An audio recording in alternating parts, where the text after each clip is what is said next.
Because my Final Fantasy V videos are mainly focused on either challenge runs or being informative, I've tended to stay away from tier list content. Not that it isn't fun to rank things, I just don't find it as worthwhile as making something that could help people in their own runs, challenge or otherwise. Regardless, I did make a couple tier list videos, and I've played a lot more 5 since then. Most of my rankings I stand by, but some opinions have changed, so how about a small update to those videos for the hell of it?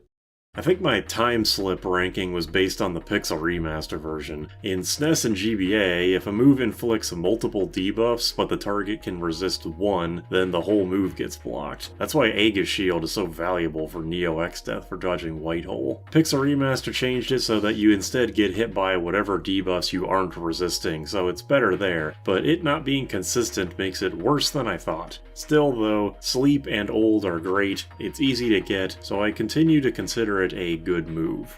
Even at the time of making the original video, I wasn't 100% about making Off Guard an A spell, and yeah, I think it's not that good. I even went into why. I do think though that this spell is less useful than it could be, purely because Rapid Fire is so overpowered. Plus, between not many enemies and bosses having enough health and defense to matter, it not affecting magic defense when magic is ridiculously strong as it is, and even the aspect of axes ignoring most defense, this spell is not really worth gambling on with spell accuracy. You're almost always better off going for Dark Spark. Flash is still good, especially early game, but with more and more bosses being immune to blind the later you go, I can't really justify it being in the same tier as things like Arrow and Dark Spark. That's all. You can still get it in the 3rd dungeon super easily, it's still very cheap, I still wish the visual effect was better, it's a well-made spell.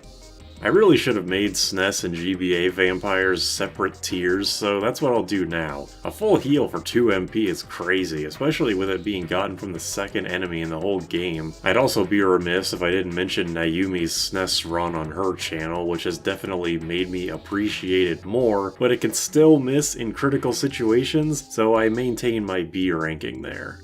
I kind of don't know what to make of Magic Hammer anymore. Its accuracy feels comically low, lower than most blue spells acquired at a comparable point, and doing percent-based MP damage is great for seeing high numbers against bosses, but some MP pools are so high that you spend several turns successfully having their MP in a row, and they can still be nuking you every turn. Plus, a large chunk of enemy attacks are physical hits like Vacuum Wave, or just don't cost MP for some reason. I think MP draining generally isn't super practical here, but that's just my playstyle. I might just be missing something.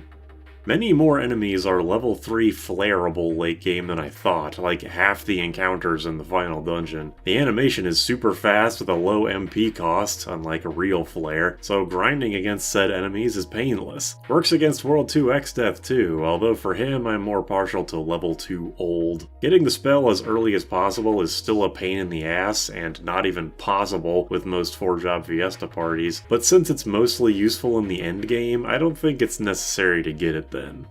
Really, I'm just moving Mind Blast down because of its location. It's still a great on-paper move. Non-elemental, low MP cost, good damage, almost nothing resists sap, but the absolute earliest you can get it is against Wendigo, when you'll have 2 gold pins, many Aga spells, including the Blue Mage's own Aroga, and everything has so much more health now. Sap is gonna do what, 100 more damage? I guess you could quick Mind Blast and wait for the Sap bug to insta-kill whatever you want if you don't have Bio or a Poison Rod, and for that it stays in C instead of D. Yeah, I don't really know why Moon Flute was in C to begin with. The Berserk spell is easier to get, and you can farm for the Berserk staff if you want to do it for free. The MP cost is super negligible. Maybe it's fun if you have a party of double gripping knights or something, but I'd just say forget the spell exists unless Square decides to make a patch that allows you to cast a Moon Flute on the enemy party or your own. Or just go full absurdity and make it like Mute, just replace Silence with Berserk. In a normal playthrough, Missile is still wholly outclassed by Deathclaw. This is still true. But there's a couple of extremely small niches where it shines. In the no EXP ABP run, I used it against some non-heavy bosses because the blue mage was 1 MP short of using Deathclaw, and in some 4-job Fiesta rules, sometimes you get blue mage as the fire job after the Ironclaw fight, so no Deathclaw, meaning Missile is your go-to until World 2. It's more than level 4 Graviga has, so that spell is staying in D, unfortunately for it. Alright, moving to the weapons, and this section will be significantly shorter, but spears are definitely worse than I thought. It's funny to think about, but the double jump damage really is all they have. They're rarer and weaker than comparable weapons, and the legendary spear being holy is more of a detriment than anything. Unlike Excalibur, you can't spellblade the holy off of it. Late game jump can do some real damage, but whether you'll actually want to be using jump and not tanking is dependent on your party setup. Not the worst weapon type, but still bad. Axes hit really hard. That's it, but it's a valuable trait to have. You look at the weapons list on the Final Fantasy Wiki, and you could probably count on one hand the amount of individual weapons that make you go, oh, that does some real damage. While the numbers are being inflated somewhat by the innate Berserk giving a 50% damage boost, and the low accuracy is still aggravating, I still have PTSD from the whiff sound effect, they still ignore most of an enemy's defense, plus double grip and even the magic underflow glitch make the numbers rocket up even higher anyway. Not on the level of katanas by any means, but I'm not nearly as down on them as I once was.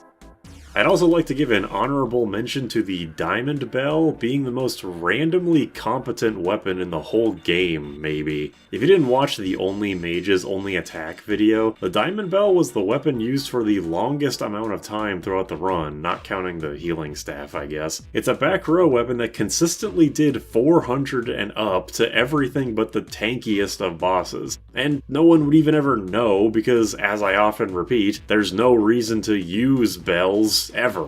I give the Diamond Bell a 5 out of 5.